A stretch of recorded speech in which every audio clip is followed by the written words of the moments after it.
சந்தோஷமா இருக்கு எனக்கு. பரமக்குடி தந்த பத்திரமாத்து தங்கம்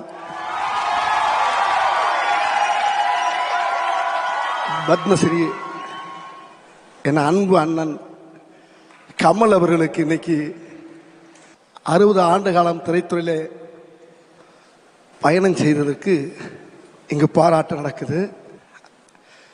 நான் தரையில் உட்காந்து திரையில் அண்ணனை பார்த்தேன். நான் கமல் சாரை அவரை சந்திக்கக்கூடிய வாய்ப்பு எனக்கு கிடைச்சது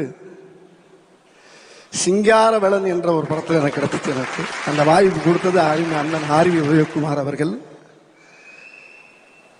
5 வயசு, சாரி மன்னிச்சுங்க, பிஞ்சு வயசு. ஒரு பிஞ்சு வயசுல எதுவுமே தெரியாம அந்த திரை உலகத்தில் நுழைஞ்சு அம்மா அப்பாவோட